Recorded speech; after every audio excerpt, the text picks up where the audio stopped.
하나님의 말씀 마태복음 7장 16절부터 20절에 있는 말씀을 봉독하겠습니다. 그들의 열매로 그들을 알지니 가시나무에서 포도를 또는 엉겅퀴에서 무화과를 따겠느냐. 이와 같이 좋은 나무마다 아름다운 열매를 맺고 못된 나무가 나쁜 열매를 맺나니 좋은 나무가 나쁜 열매를 맺을 수 없고 못된 나무가 아름다운 열매를 맺을 수 없느니라. 아름다운 열매를 맺지 아니하는 나무마다 지켜 불에 던져지느니라. 이러므로 그들의 열매로 그들을 알리라. 오늘은 진짜 열매라는 제목으로 말씀을 드리겠습니다. 저희 집에 개가 3마리 있습니다. 2마리였는데 이제 집안에서 키우는 작은 개들이기 때문에 이 밖에서 키우는 개가 필요할 것 같아서 얼마 전에 1마리를 더 입양했습니다. 개를 키우려면 훈련을 시켜야 합니다. 최소한 이름을 부르면 오게 하고 또 아무 물건이나 물어 뜯지 않도록 하고 또 아무데나 용변을 보지 않는 정도는 가르쳐야 합니다. 전에는 여러 가지 다른 훈련도 시키고 했는데 이제는 귀찮아서 그 정도만 가르칩니다. 그런데 동물을 잘 훈련시키려면 필요한 것이 있는데 무엇인지 아십니까? 여러분도 잘 아실 거예요. 먹는 것을 주고 칭찬을 하는 것입니다. 이 방법은 다른 동물이나 돌고래, 새 같은 것을 훈련시킬 때도 마찬가지로 통합니다. 개가 말을 잘 들었다고 해서 A 학점을 준다든지 무슨 우등 상장을 만들어서 줘봐야 소용없습니다. 그래서 조련사들은 이 먹을 것하고 칭찬을 잘 이용해가지고 어려운 기술도 따라하게 만들죠. 그런데 세상에서 가장 유능한 조련사는 사단입니다. 그런데 사단은 동물이 아니고 사람을 훈련시키죠. 여러분, 사단 좋아하는 사람이 있을까요? 정신 나간 사람 아니면 사단 좋아하는 사람이 어디 있겠습니까? 그런데도 사단은 사람한테 잘도 접근을 해가지고 이 사람을 훈련시키는 전문가입니다. 사람들이 꼼짝없이 넘어가죠. 사단이 어떻게 머리 좋은 사람들의 마음을 빼앗고 자기 마음대로 부려먹을 수 있을까요? 사단도 미끼를 사용해서 사람들을 훈련시킵니다. 사람도 짐승처럼 식욕과 이 칭찬에 굶주려 있기 때문에 대부분 이 2가지에 넘어갑니다. 사람은 입으로만 먹는 식욕이 있는 것이 아니고요. 명예욕, 권력욕, 물질욕을 비롯해서 먹고 싶어 하는 것이 수없이 많기 때문에 훈련시키기가 더 쉬운 거예요. 여러분, 동물 보고 이 먹을 것 얼마든지 줄 테니까 하루 종일 운동장을 뛰어라 한다면 가능할까요? 동물은 안 합니다. 그런데 사람은 어떻습니까? 돈 줄 테니까 8시간 일해라 하면 해요, 안 해요? 그 머리 좋고 자존심 강한 사람들이 시키는 대로 일합니다. 밤샘이라도 합니다. 돈만 많이 줘보십시오. 사람을 훈련시키는 것이 개를 훈련시키는 것보다 훨씬 더 쉽습니다. 그 사람이 원하는 욕구를 만족시켜주면 되는 것이에요. 근데 오히려 짐승은 사람처럼 안 넘어갑니다. 약한 동물을 잡아먹는 짐승은 먹이를 쌓아놓지 않습니다. 배고플 때만 잡아먹습니다. 배부르면 먹이가 있어도 탐내지 않아요. 이 사진은 작년에 아프리카에 가서 찍은 사진입니다. 먹이가 옆에 있는데 사자가 보고도 가만히 있어요. 저 짐승은 딱 사자 밥 되기 적당한 짐승이죠. 그런데도 도망을 안 가더라고요. 사자가 지금 배가 부르기 때문에 자기를 안 잡아먹을 거라는 걸 아는 것 같았습니다. 그 사자 옆을 유유히 걸어가더라고요. 그런데 사자도 쳐다만 보고 가만히 있고 사파리에 긴장만 있는 것이 아니었습니다. 그런데 사람은 다릅니다. 먹어도 배고픈 동물이 사람입니다. 아무리 쌓아도 모자라고 아무리 올라가도 목이 마릅니다. 사단은 이런 인간의 욕구를 이용해서 사람들을 쾌락으로, 허영과 욕심으로 묶어 놓습니다. 왜 사람을 좀 가만 놔두지 않고 이 정신을 이렇게 쏙 빼놓을까요? 사람이 제정신을 차리면 하나님을 찾을까 봐 이 세상을 바라보게 하고 물질에 꽉 묶어 놓는 것입니다. 그런데 우리는 사실 하나님을 믿는 사람들 아닙니까? 그래서 막무가내로 세상을 탐하지는 않죠. 우리하고 관계 있는 얘기를 좀 해보겠습니다. 하나님을 믿는 사람들은 사단이 어떻게 훈련을 시킬까? 이제 이것이 우리의 관심사입니다. 돈이나 권력 앞에 장사 없다고 하지만은 최소한 우리는 그래도 하나님의 사람으로 살고 싶어 하는 사람들 아닙니까? 그런 사람들은 사단이 어떻게 유혹할까요? 네, 사단이 가진 전략은 많겠지만은 각설하고 이 단도직입적으로 말한다면 사단이 예수님을 믿는 사람들에게 사용하는 가장 성공적인 전략은 이것만 전략이랍니다. 우리 보고 사단이 예수 믿지 마라, 하나님 안 계신다, 남을 속여서 뺏어야 된다, 세상을 바라봐라 이런 식으로 접근한다면 먹혀 들어갈까요? 당연히 그런 수법은 안 통합니다. 사단은 오히려 우리에게 되려면 좋은 신앙인이 되라, 하나님 잘 믿어야 된다, 회개하고 예수님 잘 믿고 하나님 영광 돌리는 삶을 살아라, 그렇게 한다는 것입니다. 그런데 어떻게 그게 유혹하는 것이 되겠죠? 말을 그렇게 해놓고는 그런데 이것만 하고 나서 그렇게 하라 그런답니다. 이 거래만 성공시켜 놓고 아이들 공부만 시켜놓고 이만큼만 모아놓고 잘 믿어라. 그래서 대부분이 여기 걸려 들어간다는 거죠. 몰라서가 아닙니다. 뻔히 알면서 걸려든답니다. 왜 그럴까요? 이것만 하고 잘 믿을 거기 때문에 잠깐이면 되니까. 그래서 어떻게 될까요?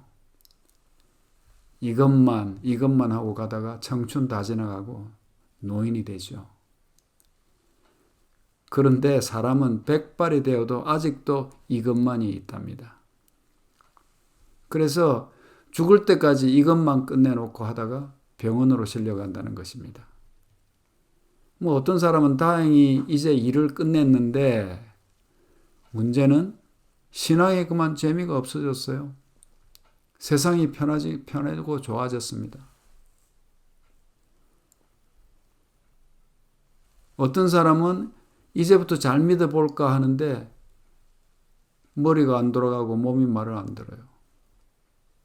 또 어떤 사람은 이것만 하다가 벌써 죽어버렸습니다. 다 사단의 전리품들입니다. 우리는 그래서 안 되겠죠? 자, 그런데 한 부류가 더 있습니다. 이것만 전략에도 잘 안 넘어가는 사람들이 있다는 것입니다. 나는 무슨 일이 있어도 신앙이 첫째다라고 결심한 사람들이 있어요. 나는 이것만 해놓고 잘 믿겠다 이렇게 하는 게 아니고 나는 신앙이 첫째다고 결심한 사람들. 아마 우리 대부분이 그런 사람들이죠. 여러분은 예수님을 믿는 것을 삶의 최우선 순위에 두고 사실 겁니다. 그런 사람들한테는 이것만 해놓고 믿으라는 전략이 잘 안 통하는 거죠. 그러면 사단이 그런 사람은 포기할까요? 네, 사단은 당연히 그런 사람들도 넘어뜨리려고 합니다. 더 달려듭니다. 이런 사람들한테 쓰는 사단의 전략은 바로 사단 자신이 품었던 정신을 심어주는 것입니다. 이사야서 14장 13절, 14절을 보겠습니다. 네가 내 마음에 이르기를 내가 하늘에 올라 하나님의 뭇별 위에 내 자리를 높이리라. 내가 북극 지폐의 산 위에 앉으리라. 가장 높은 구름에 올라가 지극히 높은 이와 같아지리라 하는도다. 여기 보니까 사단이 세상을 바라본 것이 아니죠. 고상한 하늘을 바라보고 있습니다. 사단이 얼마나 거룩한 지위에 있었습니까? 에스겔서에 보면 루스벨은 기름 부음을 받은 덮는 그룹이었고 지음을 받던 날부터 모든 길에 완전했다고 기록되어 있어요. 여러분, 우리는 보통 죄는 나쁜 데서 나온다고 생각하죠?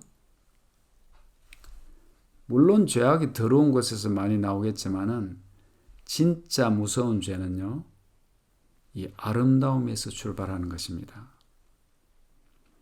에스겔서 28장 17절 보겠습니다. 네가 아름다움으로 마음이 교만하였으며 네가 영화로움으로 내 지혜를 더럽혔으며. 네, 예사롭지 않은 말이죠. 우리는 내가 거룩함을 추구하면 죄가 없을 거라고 생각하죠. 내가 하루 종일 기도하고 말씀 보면 죄를 안 짓겠지, 그렇게 생각 안 합니까? 오늘 내가 말씀 좀 등한히 했더니 또 죄를 지었구나, 이러죠. 그것도 맞습니다.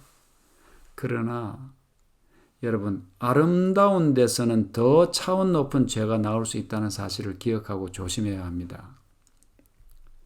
왜냐하면 우리가 영적인 교감이 되어 있고요, 이 말씀에 가깝게 가고 영적으로 우리가 살아갈 때는요, 좀 방심하거든요. 나는 죄를 안 지을 것 같아요. 여러분, 더럽고 악한 데서 나오는 죄는 사람들이 금방 알아볼 수 있지만은 아름답고 영화로운 데서 발생한 이 교만, 탐심 이런 것은요, 잘 알아볼 수가 없습니다. 만일 루스벨의 생각이 하나님과 비교해보려는 생각이라는 것을 알았으면 다른 천사들이 쉽게 동조했겠어요? 루스벨은 우주에서 가장 고상하고 가장 하나님을 잘 섬기고 가장 선한 척 하면서 자기 영광을 추구해 나가기 시작했습니다. 아마 루스벨은 자기가 우주의 행복을 위해서 좋은 일을 계획한다고 생각했을 것입니다. 피조물 중에서 가장 영광스럽고 거룩게 했던 하늘의 천사장이 이 높고자 하는 마음을 품고 죄의 아비가 되었다면 인간인 우리가 거룩함과 경건을 추구한다고 해서 무사할 수 있겠습니까? 사단은 하나님을 따르는 사람들에게 악한 일을 제시하는 것이 아니고 예수님을 닮고자 하는 그 높은 표준을 부추겨 가지고요, 결국은 자신을 높이도록 하는 무서운 작전을 씁니다. 신앙이 깊어져서 죄를 멀리하고 깨끗한 삶을 추구하다 보면 어떻게 돼요? 그렇지 못한 사람들의 추한 모습들이 보이기 시작하고 자신은 그들하고는 다른 사람, 더 나은 신앙이라는 생각을 하게 됩니다. 거기다가 사람들로부터 좋은 평판을 받기 시작하면 어느새 나는 다른 사람보다 우월하다는 생각을 할 수 있는 것입니다. 이 사단이 이 루스벨의 정신을 싹 틔우는 거죠. 여러분, 우리 살다 보면 우리 가정이나 또 교회나 사회에서 이 무식하게 말썽을 일으키는 사람들이 있죠. 이 문제 골치 아픈 사람들. 그런데 사실 이런 막 가는 사람들은요, 오히려 크게 문제가 되지 않습니다. 왜냐하면 그 사람이 잘못이 뚜렷하기 때문에 그 사람 골치 아프다는 것을 다 아니까 경계하죠. 그 사람. 겉으로는 좋은 척해도 그 사람 나쁜 사람인 줄 아니까요. 괜찮습니다. 그런데 진짜 문제는 의인들로부터 시작됩니다. 성품 좋고 믿음 좋고 품위 있고 겸손하고 열심히 일하고 친절하고 고상하고 어느 모로 보나 존경스럽고 칭찬이 절로 나오는 사람, 이런 사람이 루스벨의 정신을 가지게 될 때 무서운 것입니다. 자신을 높이고자 하는 정신, 자기를 위한 삶은 자신을 망하게 할 뿐 아니라 다른 사람들에게도 보이게 보이지 않게 매우 큰 영향력을 끼칩니다. 오죽하면 천사의 3분의 1이 루스벨에게 가담했겠습니까? 루스벨이 너무 존경스러워서 그가 좋은 일을 하고 있는 줄 알고 가담한 것입니다. 그렇기 때문에 우리가 악한 생각을 하게 될 때는 물론 정신을 차리고 조심해야 하겠지만은 우리의 표준이 높아지고 성화의 단계가 높아갈수록 더 겸손해야 되고 더 경계를 늦추어서는 안 된다는 것을 기억해야 합니다. 매일 자기를 부인하고 자기 십자가를 지지 않으면 하나님이 일을 한다고 하는데 자신도 모르게 실제로는 자신을 위해서 일하는 사람이 되는 것입니다. 무슨 말인지 아시겠습니까? 아무리 좋은 일도 거기 자아가 들어가면요, 자기를 높이는 정신이 있으면 그 열매는 진짜 열매가 아니고 자신의 열매를 맺는 것입니다. 이것이 사단이 노리는 것입니다. 마태복음 7장 22절 23절 보겠습니다. 그날에 많은 사람이 나더러 이르되 주여 주여 우리가 주의 이름으로 선지자 노릇하며 주의 이름으로 귀신을 쫓아내며 주의 이름으로 많은 권능을 행하지 아니하였나이까 하리니. 정말 우리가 맺고 싶은 열매 아닙니까?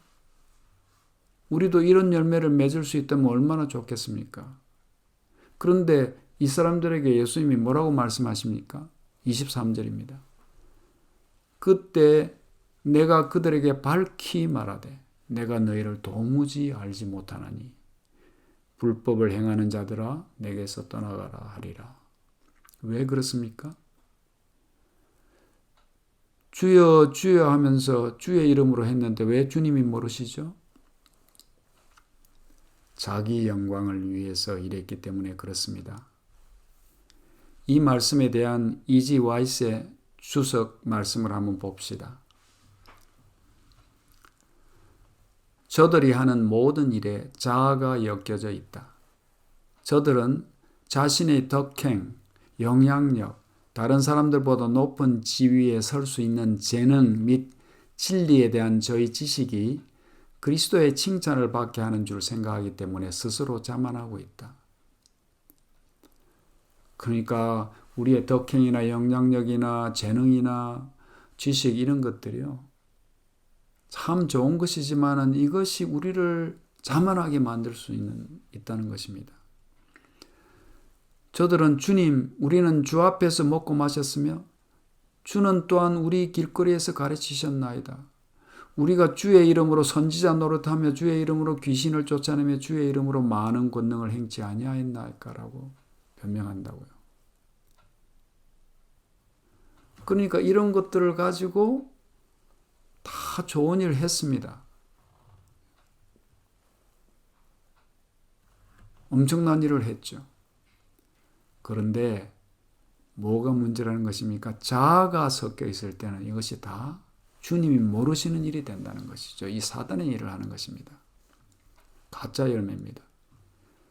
제가 이런 말씀을 드리는 이유는 많은 사람들이 자기를 부인하는 신앙보다 오히려 자아를 살리는 신앙에 관심을 보이기 때문입니다. 참 이 무서운 현상입니다. 사람들이 평판이 올라가고 자기의 덕이 쌓이고 신앙이 깊어지면요, 자기를 더 낮추고 자기를 부인해야 되는데 이 사단이 가만 놔두지를 않아요. 이 우월감이 들어오는 것입니다. 우리는 그러면 안 되기 때문에 이 말씀을 드리는 것입니다. 저는 우리가 시대의 임박성을 깨닫고 말세의 징조가 명확할수록 이 대단한 일보다 더 기본에 충실해야 된다고 생각하는 사람입니다. 무슨 어디서 무슨 일이 일어났다 이걸 해야 되는데 이걸 보러 하고 바쁘게 하는데요. 저는 별로 그거 좋아하지 않습니다. 그것도 필요합니다. 그러나 그것이 첫째가 아니라고 생각합니다. 열왕기하에 보면 그 유명한 선지자 엘리사가 나오는데, 엘리사가 어떤 대단한 일을 하고 있었기에 이스라엘을 회개시키는 선지자로 부름을 받았을까요? 엘리사가 뭐하고 있을 때 부름을 받았습니까? 엘리사는 종들과 함께 밭 깔고 있을 때 부르심을 받았습니다. 선지자와 왕에 보면 이 엘리사는 매일의 평범한 일과를 통해서 작은 일에 충실히 이행함으로써 큰 임무를 맡을 준비를 하고 있었다고 합니다. 마치 요셉이 애굽의 종으로 팔려가서 한 일이 뭡니까? 보디발 집에 가서 종살이 했지 않습니까? 집안일 열심히 하고 또 그러다 감옥에 들어가서 이 지루한 감옥 일 거기에 충실했던 것이 알고 보니까 더 큰 일을 하기 위한 준비였던 것입니다. 누가 그런 보잘것없는 일을 종류가 되는 수업을 받는 일이라고 생각이나 했겠습니까? 선지자와 왕 218페이지 보겠습니다. 생애의 모든 행동은 품성의 표현이다 그랬습니다. 어떤 행동이 품성 표현이라고요? 우리가 살아가면서 하는 모든 행동이 우리 품성을 표현하는 것이라고요. 따라서 작은 의무에 있어서 부끄러울 것이 없는 일꾼임을 스스로 입증하는 사람은 하나님께서 그를 높여 보다 높은 책임을 맡게 하실 것이다. 그렇게 말씀했어요. 작은 일은 적당히 해도 괜찮다고 생각하는 사람은요, 큰 일을 맡을 자격이 없다는 말입니다. 누구든지 자기 자신은 다 내 능력이 크다고 생각하잖아요. 그런데 하나님은 그 사람이 평소에 작은 일을 얼마나 충실히 하는지, 시련이 올 때 어떤 태도를 보이는지 보시고 그에게 일을 맡기시는 것입니다. 또 한 가지 우리가 알아야 할 것은 나는 종교적인 일하고는 관련 없는 일을 하기 때문에 나는 그냥 세상에서 주는 직업에 종사하고 월급 받고 아니면 장사하고 이런 일을 하기 때문에 하나님의 사업과는 관계없는 일을 하고 있다고 생각하는 것입니다. 이것은 틀린 생각입니다. 나는 언제 하나님의 일을 하지? 하고 근심할 필요 없습니다. 선지자와 왕 219페이지 보겠습니다. 평범한 매일의 의무에 종사하는 동안 곧 나무를 베고 정지 작업을 하고 농사를 짓는 동안 하나님을 위해 적극적으로 봉사할 수 있다고 그랬습니다. 목회를 하고 다른 데 선교하러 나오고 이래야 하나님을 위해서 봉사하는 게 아니라는 거예요. 무슨 일을 하든지 나무 베는 것, 농사 짓는 일도 하나님을 위해서 봉사할 수 있다는 거죠. 그리스도를 위하여 자녀들을 양육하는 어머니는 목사가 설교하는 것과 마찬가지로 참으로 하나님을 위하여 일하고 있는 것이다 그랬습니다. 좀 더 보겠습니다. 손 가까이에 있는 의무들은 돌아보지 않으면서 놀랄 만한 사업을 할 수 있는 특별한 재능을 갈망하는 사람들이 많다. 이 옆에 있는 일을, 작은 일은 우습게 생각하면서 큰일 안 하나, 이거 큰일 안 오냐, 나도 뭔가 해야 될 텐데, 이런 사람들이 있다는 거죠. 많답니다. 이런 사람들로 하여금 바로 저희 앞에 놓인 의무를 수행하도록 하라. 앞에 놓인 그것부터 하라는 겁니다. 우리들로 하여금 받으실 만한 봉사를 할 수 있게 하는 것은 훌륭한 재능이 아니라 매일의 의무를 양심적으로 수행하고 만족하게 여기는 정신, 다른 사람의 복리에 대하여 소박하고 진실한 관심을 가지는 정신에 있다. 그렇게 말씀했습니다. 왜 하나님이 나를 불러서 특별한 일을 시키지 않나 하고 생각하는 사람들이 있죠. 여러분, 우리는 좀 미련하다고 할 만큼 기본에 충실할 필요가 있습니다. 이 작은 일에 충실하고요. 얼마 전에 이 서울영어학원교회 최기록 목사님 계시죠. 이 목사님이 이제 블로그를 운영하시는데 은혜의 창이라고, 거기에 이 중앙일보하고 인터뷰를 한 아침고요 수목원 설립자 한상경 교수님의 이야기를 이제 써놨더라고요. 그래서 읽게 되었습니다. 그 한상경 교수님이 중앙일보 기자한테 뭐라고 말했냐면요. 하늘 가서 넌 뭐하고 왔느냐고 질문을 받으면 저는 나무를 심다가 왔습니다. 나무를 심고 또 심고 또 심었습니다. 그렇게 대답하겠다고 하셨다는 것입니다. 인터뷰에서. 여러분, 한상경 교사가 올라가서 하늘 올라가서 나무 심고 왔습니다. 그러면 하나님이 너 말세에 나무만 심다고 왔냐? 그렇게 꾸중하실까요? 제가 이 얘기를 읽고 나서 스피노자가 했다는 말이 있죠. 내일 지구에 종말이 온다 할지라도 나는 오늘 한 그루의 사과나무를 심겠다. 그 말이 생각이 나더라고요. 뭐 이 말이 스피노자가 했다, 뭐 어떤 사람은 마르틴 루터가 했다 하는 것은 중요하지 않아요. 내일 지구 종말이 오는데 오늘 사과나무를 심는 것이 무슨 의미가 있죠? 내가 그 사과를 따먹는 데만 관심이 있는 사람에게는 아무 의미 없는 일이 될 것입니다. 중요한 것은 사과를 따먹을 수 있느냐 없느냐가 아니고 내가 종말이 와도 계속 하고 싶은 그 일을 지금 하고 있는가 하는 것입니다. 여러분이 지금 하고 계시는 그 일들이 내일 종말이 와도 내일 예수님이 오신다는데 오늘 하고 싶은 일입니까? 우리의 삶은 주위의 환경이나 감정의 변화에 따라서 색깔을 바꾸는 카멜레온과 같은 삶이 아닙니다. 똑같이 한 그루의 나무를 심는다 할지라도 한상경 교수가 심는 것과 내가 심는 것은 천지 차이가 날 수 있습니다. 왜? 그 심는 마음과 목적이 다르기 때문에.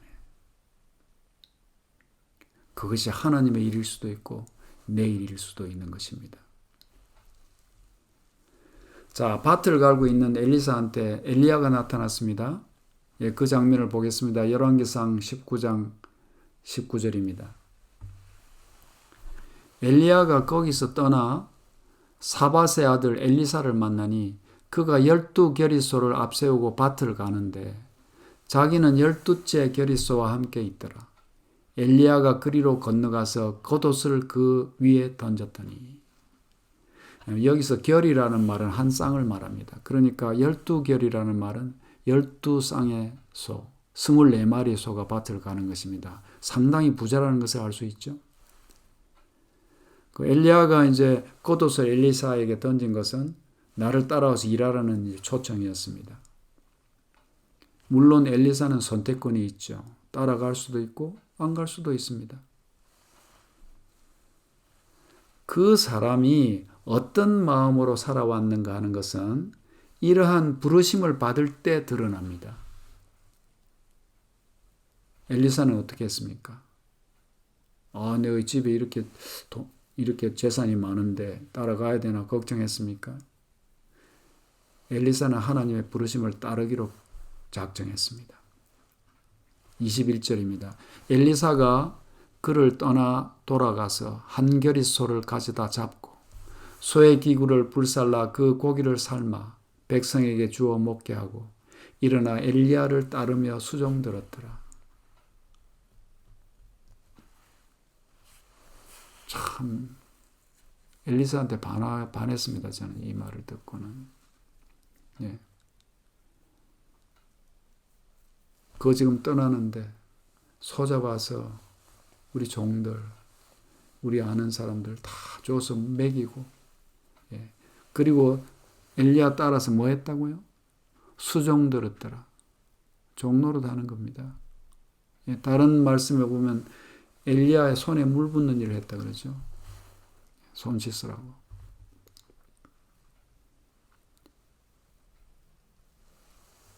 그 사람이 어떤 마음으로 살아왔는가 하는 것이 이 부르심을 받을 때 드러난다고 했는데요. 신약을 한번 보겠습니다. 예수님께 와서 내가 무슨 선한 일을 하여야 영생을 얻으리까 하고 질문한 젊은 관원이 있었죠. 이 사람도 엘리사와 같은 부르심을 받았습니다. 마태복음 19장 21절 보겠습니다.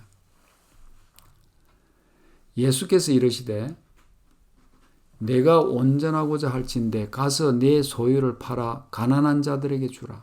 그리하면 하늘에서 보화가 네게 있으리라. 그리고 와서 나를 따르라 하시니. 그런데 그 관원은 자기 희생을 요구하는 부르심에는 따를 준비가 되어 있지를 않았습니다. 이 모습을 보면 그 사람이 율법 준수 다 했다고 했지 않습니까? 근데 그 사람이 했다고 하는 율법 준수는 자기 희생과는 관계없는 일. 다시 말하면 자기 자신이 구원받기 위한 일을 해왔다는 것을 알 수 있어요. 그러니까 다 주고 나 따르라 하니까 못 오는 겁니다. 많은 사람들이 내가 아직 부르심을 받지 않아서 이렇게 있지 하나님이 부르시면 바로 따라갈 것이라는 생각을 합니다. 예, 엘리사처럼 그럴 수 있는 사람도 있고 정령관원처럼 그럴 수 없는 사람도 있을 것입니다. 그런데 그 판가름이 그때 나타나는 것이 아니고 바로 지금 내가 하고 있는 일에 대한 내 태도에 달려 있다는 것입니다. 선지자와 왕 221페이지 보겠습니다. 하나님께서는 모든 사람에게 동일한 종류의 봉사를 기대하지 않으신다 그랬어요. 우리가 어떻게 똑같은 일을 하고 살 수 없잖아요. 그리고 우리 탤런트도 다르고. 어떤 사람은 외국에서 봉사하도록 부르심을 받고 또 어떤 사람은 복음 사업을 유지하기 위하여 재산을 바치도록 요청을 받을 것이다. 당신 헌금 좀 내놓으시오. 그 헌금 내면 되는 사람도 있고 그런 사람은 열심히 돈 벌어서 헌금 내야 되겠죠. 또 어떤 사람은 직접 발로 뛰도록 부르심을 받을 사람이 있어요. 그런데 하나님께서는 누구는 잘하고 누구는 좀 덜하고 아니에요. 각 사람의 각인의 헌신을 받으신다는 것입니다. 필요한 것은 생애와 그 모든 관심사를 성별하는 것이다. 성별하는 일이다. 이와 같이 성별한 사람들은 하늘의 부르심을 듣고 순종할 것이다. 무슨 일을 하는가가 중요한 것이 아니고 그 일을 하나님의 영광을 위해서 성별했는가 아니면 내 이익을 위해서 지금 하고 있는가 그것이 중요하다는 것입니다. 그러니까 똑같이 의사 일을 하더라도 똑같이 선생님의 일을 하더라도 지금 내가 그 일을 하나님을 영광을 위해서 성별하고 하는 일인가 아닌가 이게 중요하다는 거예요. 그러니까 우리가 저 사람이 뭐 하나가 중요한 게 아니고요. 그 사람의 마음은 모르지 않습니까? 하늘을 위해서 성별된 삶을 사는 사람이 있는 것입니다. 예, 같은 책 222페이지입니다. 주께서는 당신의 은혜의 동참자가 되는 모든 사람에게 다른 사람들을 위하여 할 일을 정해 주신다는 것입니다. 예. 누구한테 다른 사람을 위해서 일할 일을 정해 주신다고요? 모든 사람에게요. 뭐 내가 가정주부든 내가 할머니든 어린아이든 또 무슨 장사하는 사람이든 전문가든요. 다 하나님의 은혜에 동참하는 사람한테는 일을 정해 주신답니다. 그래서 우리는 개인적으로 우리 몫을 다 감당해야 되고 하나님이 정해주시니 나는 싫다 하지 말고 내가 여기 있사오니 나를 보내소서라고 말해야 한다는 것입니다. 그가 하나님의 말씀을 가르치는 목사든지 의사든지 상인이든지 농부든지 전문가든지 기술자든지 그에게 책임이 있다는 것입니다. 무슨 일을 하는지 상관없어요. 다른 사람에게 구원의 복음을 나타내는 것이 그의 할 일입니다. 내가 하는 그 일을 가지고 내가 다른 사람에게 어떻게 하나님의 복음을 전할 수 있을까? 우리가 고민해야 돼요. 그 책임은 우리한테 있다는 것입니다. 그가 종사하는 모든 기업은 이 목적을 위한 방편이 되어야 한다는 것입니다. 그러니까 내가 하는 이 일이 내가 그냥 먹고 살기 위한 방편으로 하는 것이 아니고 당연히 먹고 사는 건 하나님이 해주십니다. 내가 이렇게 해서 이걸 가지고 먹고 살면서 다른 사람에게 어떻게 내가 받은 이 복음을 전할 수 있을까? 어떻게 가마를 끼칠 수 있을까? 이것이 우리의 관심이 되어야 된다는 것입니다. 무슨 말씀인지 아시겠죠?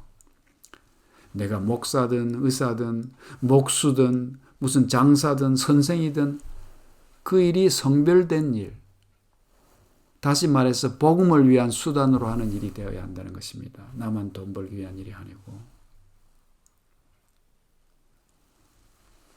빙점이라는 책을 지은 저자 미우라 아야코라고 하시죠. 이 사람이 크리스찬이 되었어요. 그 크리스찬이 된 후에 문방구를 열었는데 장사가 너무 잘 되는 거예요. 근데 그 골목 건너편에도 문방구가 있는데 이 미우라 아야코가 양심적으로 성실하게 일을 하니까 사람들이 이 가게로 다 몰리는 거예요. 그러니까 저 가게가 문을 닫고 손님을 이제 독점할 수 있는 기회가 왔습니다. 그래서 어떻게 했는지 아십니까? 미우라 아야코는 남편하고 의논해 가지고요. 자기가 파는 상품의 종류를 줄였답니다. 그래서 사람들이 와서 그 물건을 찾으면 저희 가게는 그 물건이 없습니다. 안 팝니다. 건너편 가게에 가면 있습니다 하고 손님들을 그 가게로 보냈다는 것입니다. 저 사람도 살아야 하니까. 여러분, 전도는 말로만 하는 건 아닙니다. 돈은 한 푼도 손에 안 보려고 하면서 예수 믿으세요 종일 외치면 전도가 될까요? 말세가 되었다고 호들갑 떨고 예언의 신만 퍼나르면 말세 준비를 하는 것입니까? 삶에 먼저 충실하고 전도도 합시다. 그거 하지 말라는 말 아니에요. 제가 이렇게 어떤 때 말을 이렇게 강요하지만은요, 너무 그런데 그냥 집착하는 사람이 있어서 안타까워서 하는 말입니다. 어떤 사람은 정말 선한 마음으로 그렇게 하는 사람들 계세요. 그런데 이 막 들떠가지고 막 다른 건 안 하면서 막 그런 일만 하는 사람들은 가마가 없어요, 아무래도. 하나님에 의해서 감동이 돼서 하는 사람은 똑같은 일을 해도요, 다릅니다. 영이 역사를 하기 때문에.